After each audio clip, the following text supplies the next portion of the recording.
Arkadaşlar hepinize merhabalar. Yine süper ve merak ettiğiniz bir videoyla karşınızdayım. Bugün sizlere Paribu'nun kendi coin'i olan Paribu coin'den bahsedeceğim. Yine bununla ilgili tarafsız yaklaşımlarda bulunacağım. Sizden bir ricam var arkadaşlar. Bu videoyu izlerken tarafsız bir şekilde izlemenizi rica ediyorum. Bu söylediklerim arkadaşlar bizim kanalımızın genel felsefesidir. Yani biz genel olarak bütün ön satışlarda tokenomiye bakarız, hesaplamalar yaparız, işin matematiğine bakarız. Bu anlamda Türk borsası olmasıyla yabancı borsa olması arasında bizim için hiçbir fark yoktur. Bizim için önemli olan kullanıcılarımıza doğru bilgi vermektir. O noktada hemen böyle küçük bir espri de olsa şöyle küçük bir şeyle başlayayım sizle.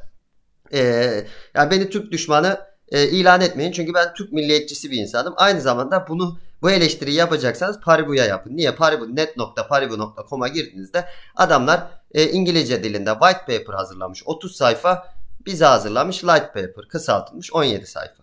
Yani bir kere bu gözüme takıldı. Niye onlara white paper bize light paper? Biz anlayamıyor muyuz bunu? Bu 30 sayfayı bize de Türkçe bir şekilde açıklamalarını beklerdim. Tabii ki ben onu da okudum arkadaşlar. Onlara white bize light, bu olmamış. Birinci olarak o eleştiriyi kendilerine yapabilirim arkadaşlar.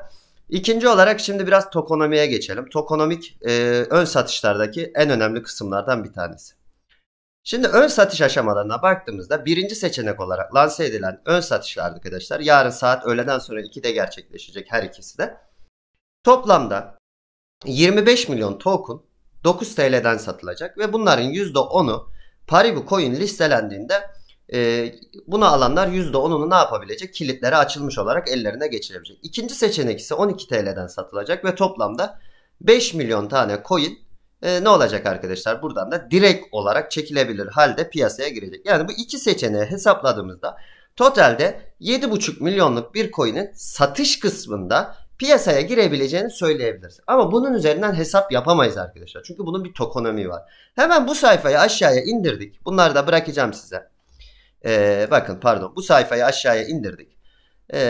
Ve dolaşımdaki arz diye bir tablo var. Geldik sıfıra geldik arkadaşlar. Sıfır noktası neresi? Listelenme zamanıdır. Bakın sıfır noktası listelenme zamanıdır. Burada teşvikler 20 milyon. Çok önemli bir kısım. Birazdan açıklayacağım. Paribu kullanıcıları 4 milyon diye bir kısım var. Kilitli periyot dediği az önce bahsettiğim 2,5 milyonluk arkadaşlar ilk kısım. Kilitsiz satış dediği ikinci kısım 5 milyon. Blok ödülleri dediği 1 milyon 562 bin 500 tane var ve toplamdaki ilk arzın 33 milyon 62 bin 500 tane olduğu net bir şekilde gözüküyor.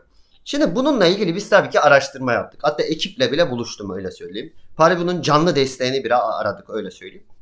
Teşvikler nedir arkadaşlar?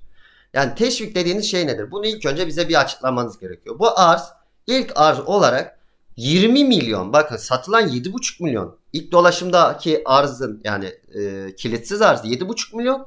Teşvikler adı altında ilk arzda piyasada olacak 20 milyon adet bir token var. Bu teşvikler kimde? Nerede? Bunlar gerçekten ilk listelendiği an piyasada olacak mı? Ki tokenomiye göre olacak diyor. Bunlar önemli notlar. Bir kafama takılan diğer soru da şu arkadaşlar. Listelenme tarihi.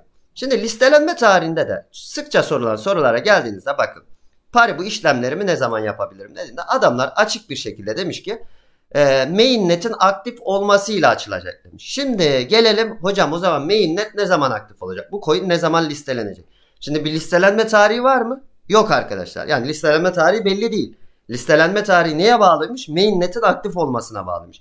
O zaman biz ne yaparız arkadaşlar? Bize verdikleri küçük paper'a gideriz. Light paper'a gideriz ve buradaki yol haritasına bakarız arkadaşlar. Yol haritasında da birinci çeyrekte yani Mart'ın sonuna kadar mainnet'in yapılacağını söylüyor. Bu yaklaşımla neyi bulabiliriz? Demek ki Paribu token coin diyelim arkadaşlar. Çünkü bu bir altyapısı var, kendi bir chain'i var. Paribu coin ne olacakmış o zaman? Mart sonuna kadar listelenecekmiş. Ama listelenme tarihi neymiş arkadaşlar?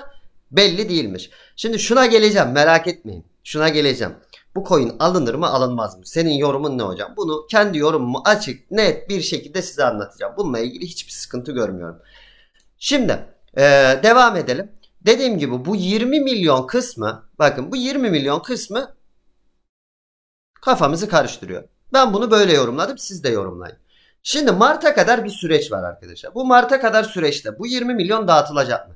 Yani listelenmeden önce dağıtılacak mı? Burası önemli. Paribu kullanıcılarına 4 milyon yazan bir bölüm var.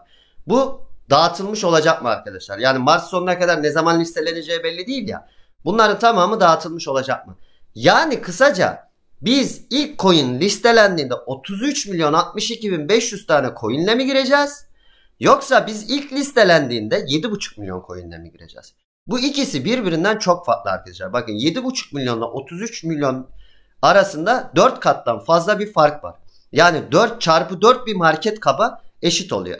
Her halükarda ben azıcık Türk borsalarını tanıyorsam, bakın bunu ben tarafsız yorumluyorum dediğim gibi. Hiç şey yapmayın bana dediğim gibi ya böyle Türkleri sevmiyorsun, onları seviyorsun, bunları seviyorsun tarzında yaklaşmayın. Çünkü bunu bir yabancı borsa yapsaydı da emin olun aynı şeyi söyleyecektim ki biliyorsunuz.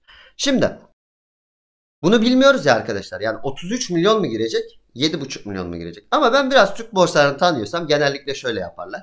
İlk başta burada gözüken 20 artı 4 milyonu dağıtmazlar. Çünkü hiçbir yerde de yok nasıl dağıtılacağı. Teşviğin ne olduğu da belli değil. Dağıtmazlar, bunu listelerler. İlk satışta alan adam 12 TL'den alıyor ya. 12 TL'den aldığı zaman bir bakar bu 4 kat, 5 kat, 6 kat yapmış. Yani 12 TL'den 72 TL yapmış. O der bu süper bir coin. Yani bize çok para kazandırdı der. Hatta gelir altına benim de yorum yazar mesela. Ona yönelik çekseydim videoyu. Şöyle bir yorum yazardı. Ya sen ne biliyorsun ki zaten 72 TL oldu, tam 6 kat kazandık. Evet, bu mantıkla düşünüyorsanız Paribu coin alınır arkadaşlar bana göre de. Tabii ki yatırım tavsiyesi değil, bakın bu bir mantık. Bu mantıkla düşünüyorsanız. Ama bir coin arkadaşlar şu mantıkla alınmaz bence. Yani şunu mu düşünüyoruz biz? Ben aldım, ilk listelendi. İşte 12'den aldım 60'a sattım. Peki o sırada bu 24 milyon girmedi. 3 gün sonra girdi. Bir hafta sonra girdi. Çünkü gireceği yazıyor. Girdi. Ne oldu? Ben Barış'ım. Yandaki Ahmet abi. Ben ön satıştan aldım. Ahmet abi de baktı, reklamlarda her yerde gördü. Paribu o 5 çarpı yapmış. Bakkal Ahmet abi bu sefer 60 TL'den aldı. Ne oldu arkadaşlar? Ben Ahmet abinin parasını aldım. Niye? 24 milyon yeni arz girdiğinde bu coin düşecek çünkü. Söylemek istediğimi anlatabildim mi? Buradaki dolaşımdaki arzın ilkindeki 33 milyon ve sonra lineer olarak arttığında bakın 2022'nin 4. çeyreğinde, yani 2022'nin sonunda da 76 milyon rakamlarına ulaştığını görüyoruz. Kısaca arkadaşlar 33 milyon marketle hesaplarsak bu coin'in ilk market kabının 29 milyon dolar olduğunu söyleyebiliriz. Bakın neye göre hesaplarsak, şuraya göre hesaplarsak. Ama 7,5 milyona göre hesaplarsak bu sefer de 8 milyon market kapla girmiş olduğunu görüyoruz. Konuyu uzatmayalım arkadaşlar. Konuda bence söylediğim çok net bir şekilde anlaşıldı. Yani ben bir coin alırken şunu düşünürüm her zaman. Bunun mantalitesini. Bu coin şu an alınır mı? Bence alınır. Dediğim gibi bu sebeplerle alınır. Ama uzun süre elinde tutulur mu? Bence tutulmaz arkadaşlar. Yani bu girecek bence piyasaya. Bir kat yapacak. Yani 12 TL'nin üzerinde birden fazla kat yapacak. Ve ben alırsam eğer hemen orada satarım. Benim mantalitem bu. Çünkü niye? Bu sefer gidip Ahmet abinin parasına çökeceğim. Öbür Mehmet abinin parasına çökeceğim. Yani sonuçta biz bir Türk milletiyiz değil mi arkadaşlar? Birbirimize şey yapmış oluyoruz burada. Birbirimizin parasını almış gibi bir durum ortaya çıkıyor. Bunun sebebi de ne arkadaşlar? Buradaki tokonomikteki belirsizlik. Bu tokonomikteki belirsizlik o kilitlerin açıldığı andan itibaren fiyata üzerine bir etki yapmaya başlayacak ve fiyatın düşmesine sebep olacak.